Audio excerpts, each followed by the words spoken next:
The auction hall smelled of rust and old sorrow. The cracked concrete floor carried the marks of years of desperation, while the broken neon lights above flickered weakly, casting sickly hues of green across the room. Behind a reinforced cage, beings of different species were forced to stand in rows, their eyes empty, their hopes gone. Among them, huddled in the corner, was a small alien girl. Her skin shimmered faintly under the light, pale blue with faint silver veins tracing delicate patterns across her arms.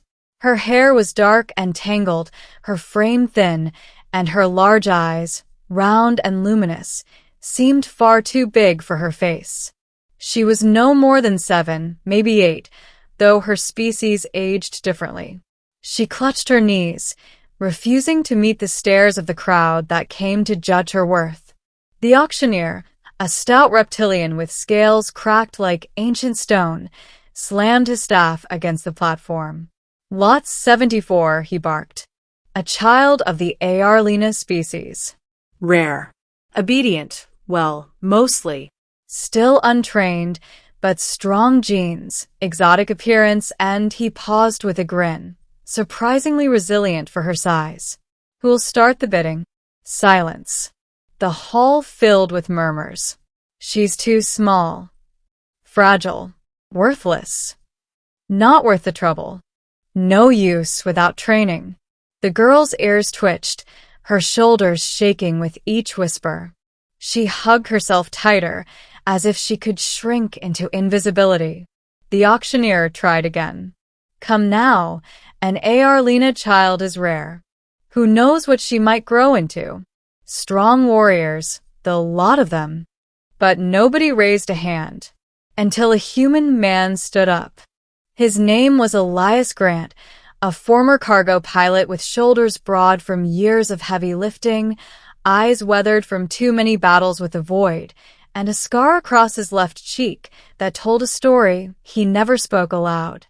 He wasn't dressed in wealth like most in the room. His jacket was patched, his boots worn, but his gaze, steady, unflinching, cut through the disdain in the room. "I'll take her," Elias said. His voice was calm, carrying no arrogance, only certainty. The crowd turned toward him. Some laughed, others scoffed. The auctioneer squinted. "You? Human, do you even have the credits?" Elias tossed a small pouch forward. It clattered on the floor, heavy with coin. Not a fortune, but enough to silence the jeers. "She's yours then," the auctioneer said with a sneer. "Take the worthless scrap. She'll be nothing but trouble. The beginning of something unlikely." When Elias approached, the girl flinched. She expected harsh hands, chains, maybe worse. Instead, Elias crouched down slowly, so his eyes were level with hers. "What's your name?" he asked gently. She didn't answer. Her lips trembled. He didn't press. Instead, he held out his hand, not grabbing, not forcing, just offering. His scarred fingers looked rough compared to her delicate skin, but his touch was steady. After a long silence, she whispered, "Lyra." Elias gave a small smile. "Lyra, I'm Elias. You're safe now." She hesitated, then placed her small, cold hand into his. That moment changed everything. A fragile bond. Elias lived on the fringes of settled space, working odd jobs, transporting supplies, repairing old ships, sometimes even smuggling when times were hard. His ship, the Aurora's Edge, was no luxury cruiser. It rattled during takeoff, its engines groaned like tired beasts, but it was home. At first, Lyra barely spoke. She ate little, curled up in corners, and startled at every sound. Elias didn't force her. He gave her space, set out blankets in the smallest cabin, and left small things for her: an old music box, a stuffed toy patched together from scraps, and food he thought she might like. Days turned to weeks. Slowly, she began to trust. One evening, Elias found her in the cockpit, staring at the stars through the viewport. "There's so many," she whispered, her voice trembling with awe. "Billions," Elias said, sliding into the seat beside her. "Each one with stories. Some are homes. Some are just lonely lights. But they're all out there, waiting." Her eyes glowed faintly, reflecting the stars. "Do you think there's one for me?" He looked at her fragile frame, at the bruises of a childhood stolen, at the fear still lurking behind her growing curiosity. "Yes," he said firmly. "There's a star meant for everyone. And one day, we'll find yours." Shadows of the past. But peace never lasted in a galaxy built on greed. Months later, whispers reached Elias that slavers were searching for Lyra. The Arlena were believed extinct after a planetary purge, but rumors of a surviving heir had surfaced. The child he'd taken in, the one nobody wanted, was more valuable than anyone had guessed. One night, while docked at a frontier station, they were ambushed.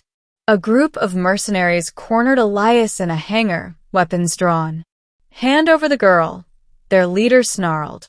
"She's property. You stole her." Elias tightened his grip on his blaster. "She's not property. She's a child. Then you'll die for her."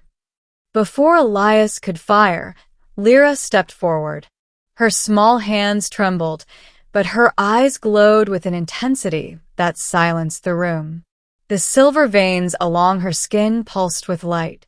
A wave of force erupted from her, sending the mercenaries sprawling.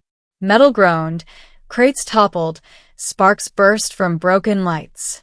The hangar trembled as if the station itself feared her. When the glow faded, she collapsed into Elias's arms, exhausted. He held her close, heart racing. "What was that?" Her voice was weak. I don't know. I'm sorry." Elias stroked her tangled hair. "Don't you dare apologize.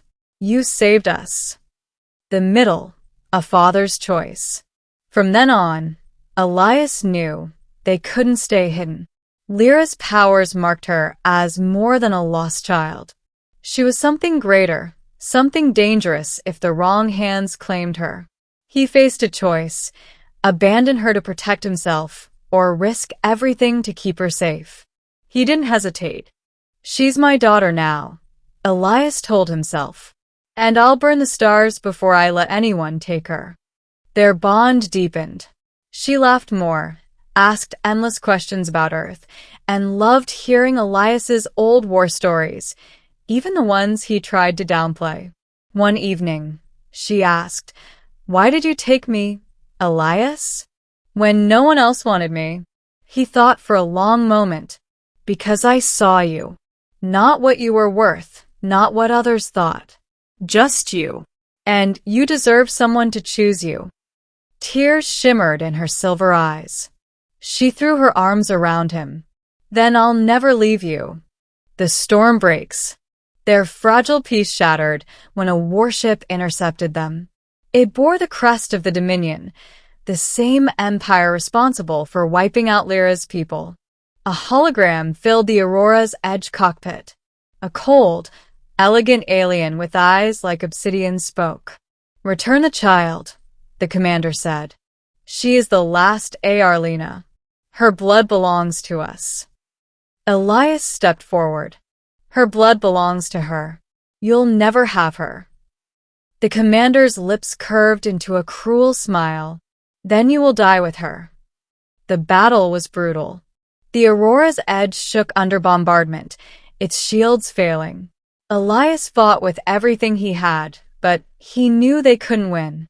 Then Lyra stood in the center of the ship, her body glowing brighter than ever before. "Elias," she whispered, "I remember now. My people, they gave me a gift. To protect, to heal, to fight. I can end this." "No." Elias grabbed her shoulders. "You'll burn yourself out." Tears streamed down her cheeks. "You saved me. Let me save us."